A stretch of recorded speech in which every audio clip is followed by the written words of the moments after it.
So today I'm completely disassembling an iPhone SE Gen 2. So the first thing you're going to want to do is remove the display.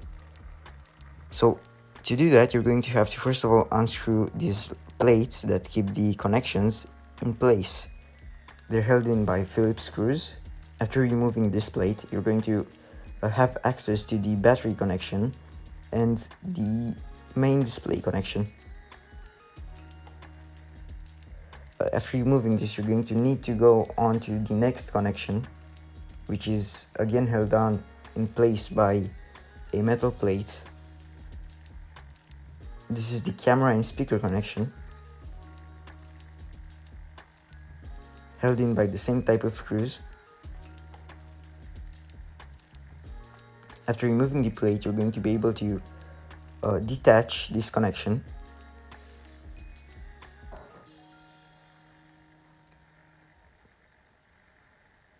It is the type of connection that you frequently find in these phones.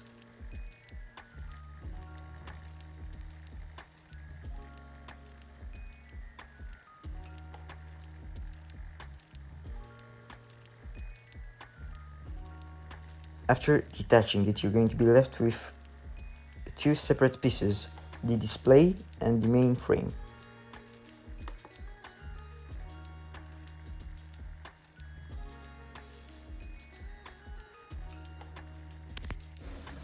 As you can see, the frame is made up of an aluminum body and the glass back.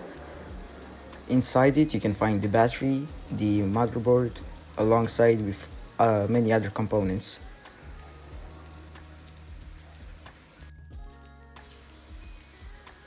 Next up is the display, which holds the speaker and the camera, alongside the button. As you can see, the glass on this display is totally broken.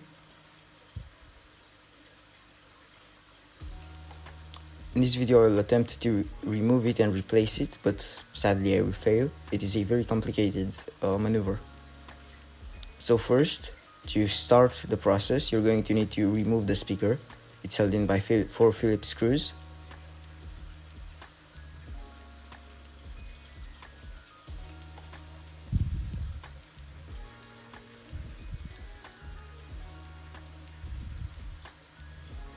The front-facing camera is held in by this plate and the speaker.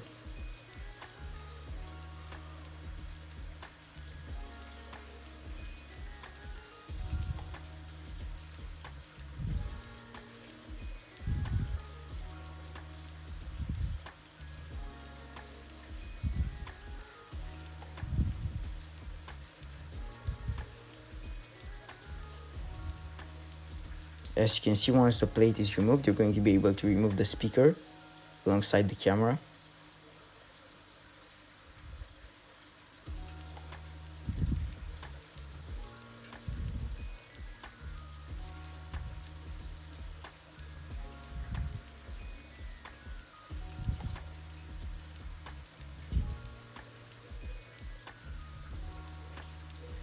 The speaker comes off quite easily, but the camera is held in by adhesive.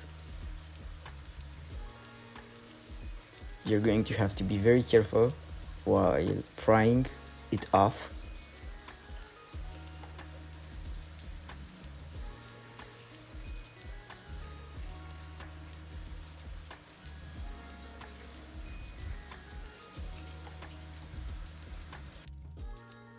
As you can see, there is another screw I forgot to unscrew.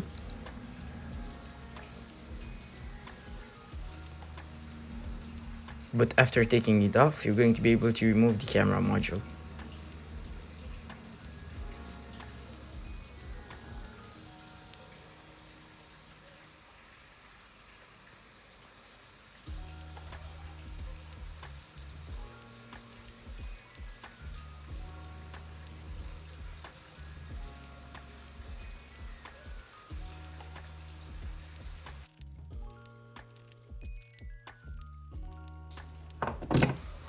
The home button is held in by 3 tri-point screws.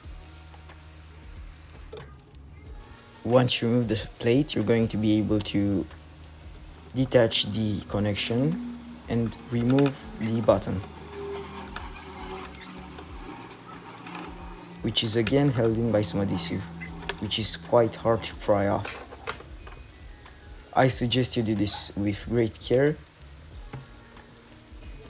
in order to not break the connection.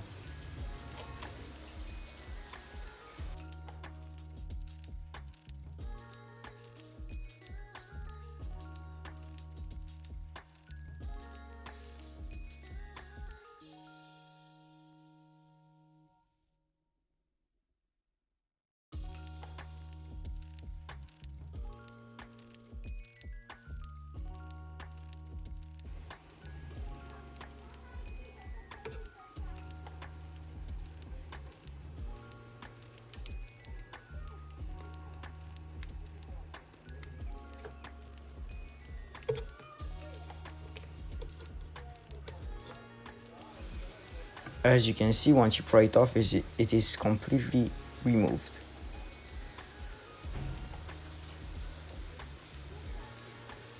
After that, you can go on to removing the main plate, which is held in again by 3-point screws.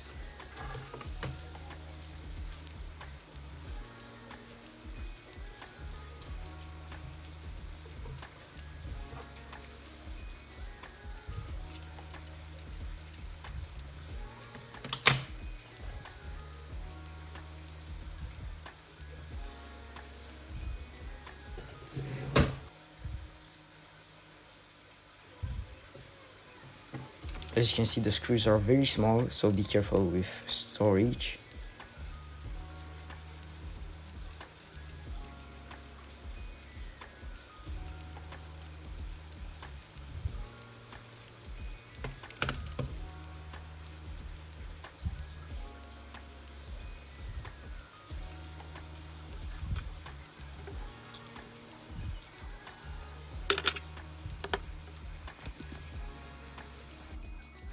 Once you remove it, you should be able to take off the plate. In this footage, I have not taken off the plate. They've also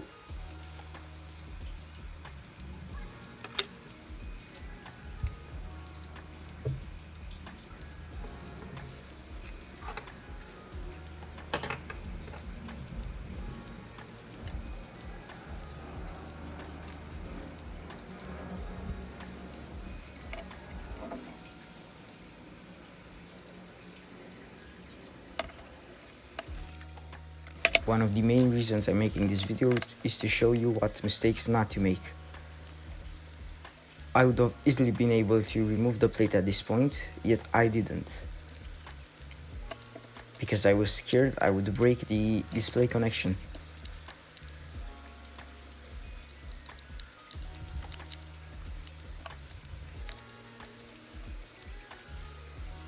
Another thing I like to say is to not use this method that I'm using. You should use floss with a lot of heat and pry the glass off with floss.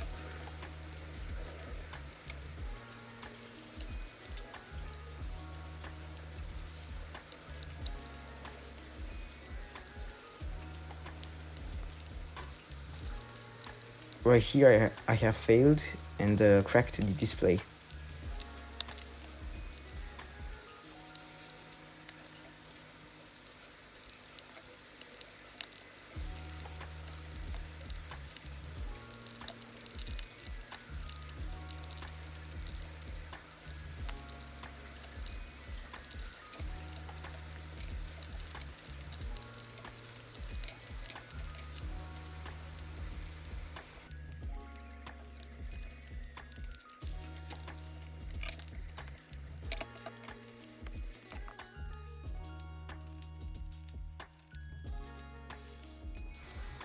First thing you're going to want to do in order to completely disassemble this phone is remove the plate that covers up the camera. It is held in by Phillips screws, so it should be quite easy to remove it.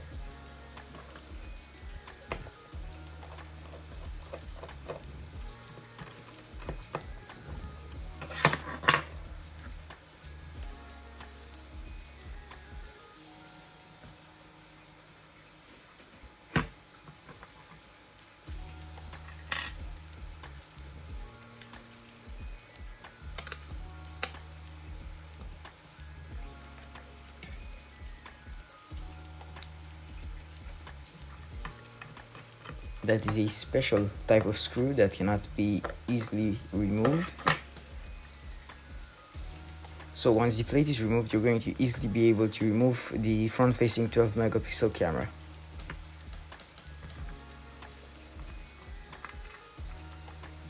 It's quite a big camera module for such a small phone.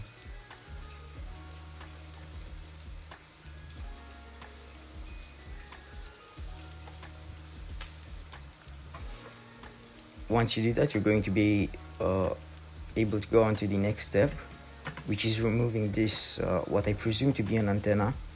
It's located on the left corner of the phone,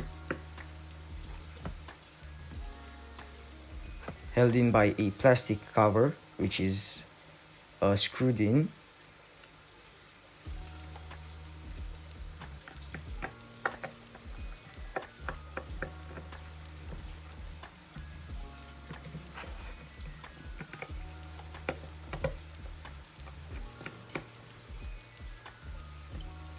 Once you remove the plate, you're going to see that there is another screw holding in the component. It is located on the side of the phone.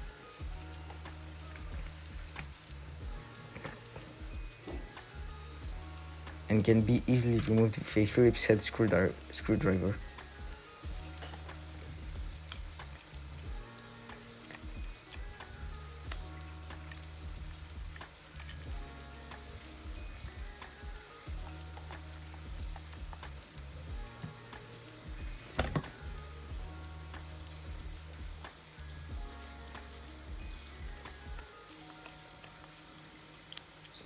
Once removed, you can remove the plate.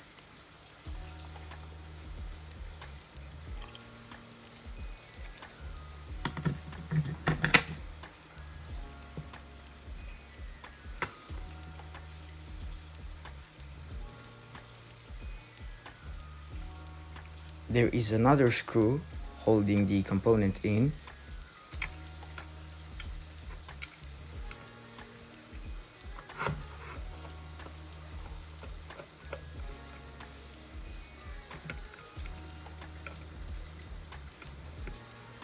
And once unscrewed, you can finally take off the component.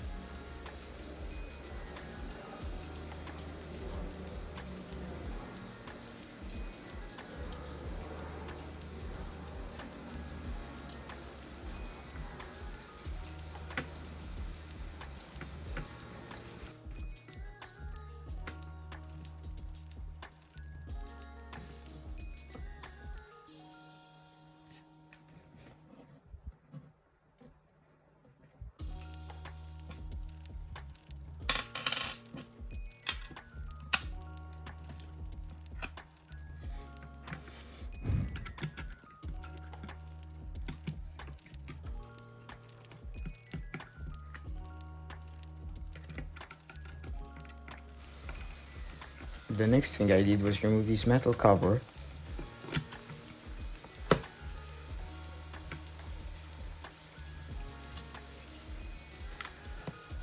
That covers a portion of the main PCB, the motherboard.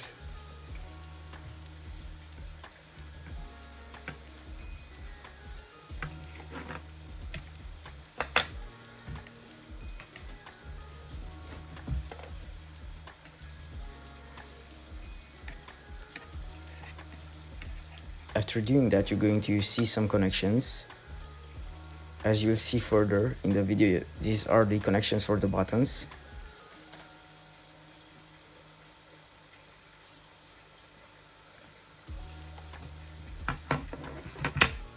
There is another small component holding the motherboard in, which is easily unscrewable.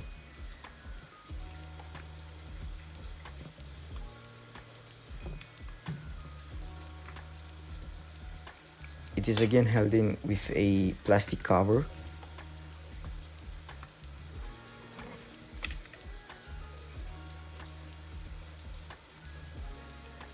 Once removed, you're going to see a plate.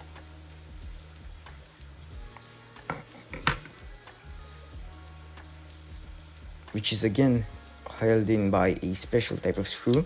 that you can remove with a flathead screwdriver.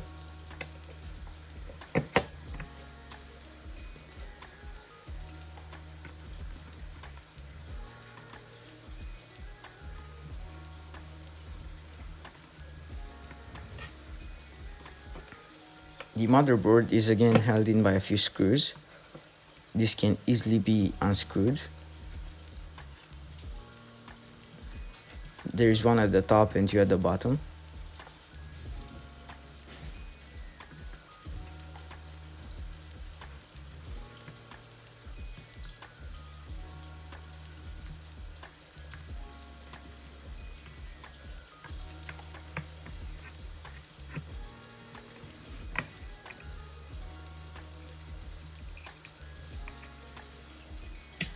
One mistake that I have made is forgotten to remove the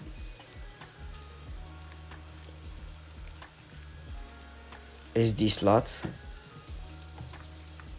which is holding the motherboard in place.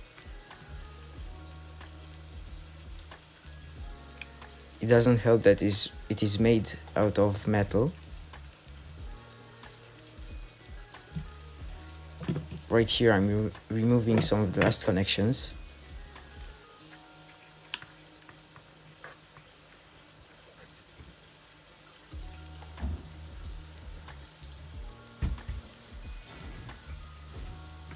At this moment I have realized that the SD slot is holding the motherboard in, and removed it with a simple security pin. After that, the motherboard is easily removable.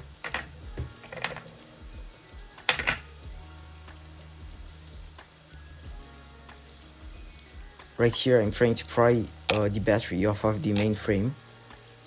Normally you would be able to use the adhesive. You'd be able to use the adhesive straps, but right here I have broken them accidentally.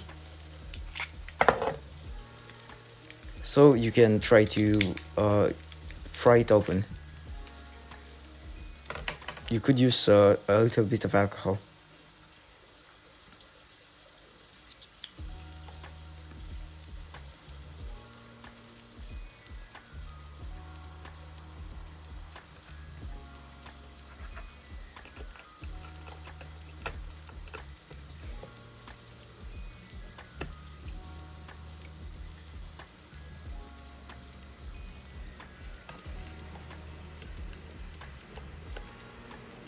As you can see, there's a small plate that holds in the Taptic engine.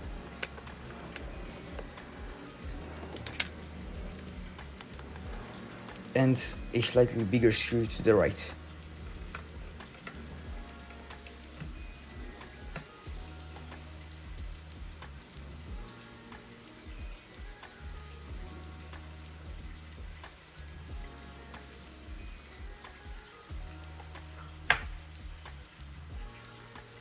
After that, you should be able to remove the plate.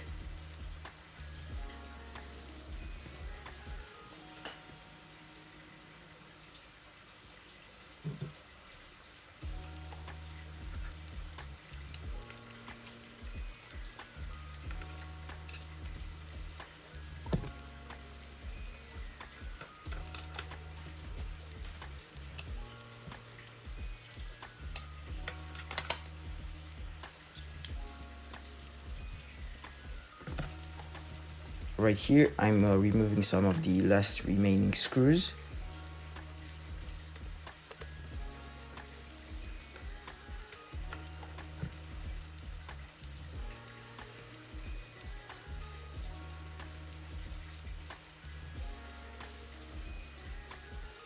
This last part was holding in the Taptic engine.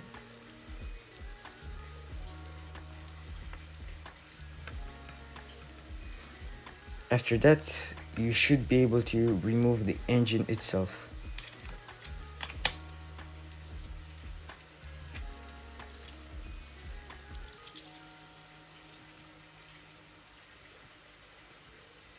But not after removing another screw. which is again a special type of screw that I have managed to remove with a flat point screwdriver.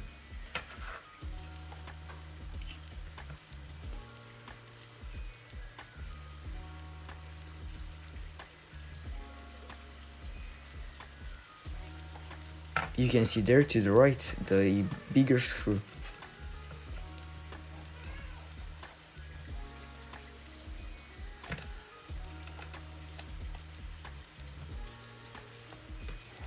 It took me a few attempts to remove the screw, as I do not have the special screwdriver bit needed for it.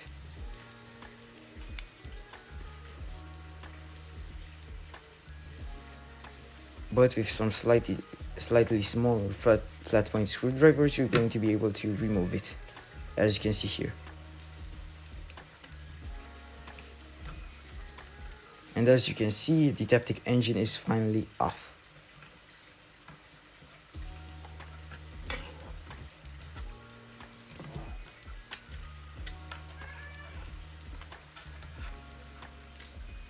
Its ribbon cable is very small, as you can see, and it's connected at 2 different points.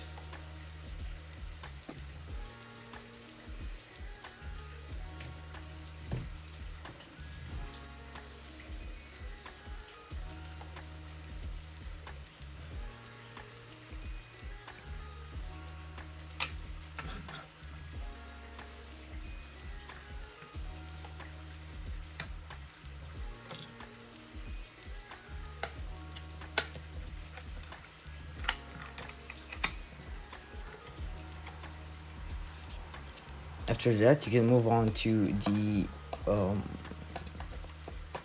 lightning cable port, which is held in by a few screws.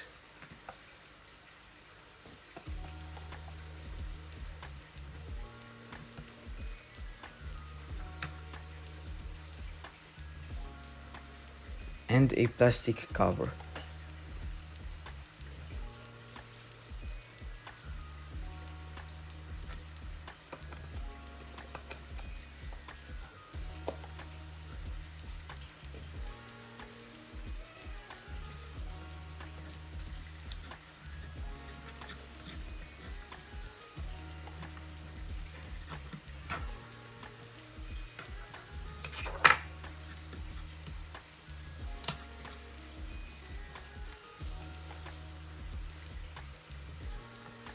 As you can see, it is glued onto the main frame with some adhesive.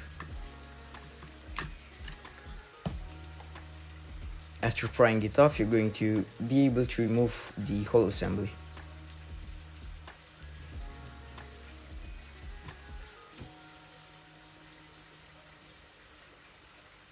It really shows how user-friendly Apple is when you have to remove pretty much every component in order to get to one of the most frequently replaced parts of the phone. Next, I have decided to also remove some of the buttons, which are held in by Phillips screws, and these small metal plates.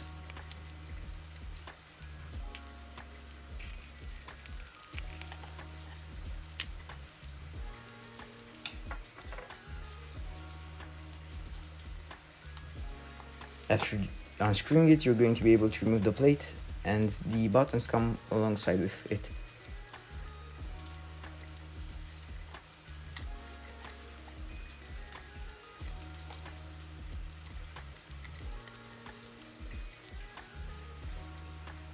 The home button was on the right, but I have forgotten to show you how to remove it, even though it is exactly the same process. As you can see, these are all the components that make up the phone.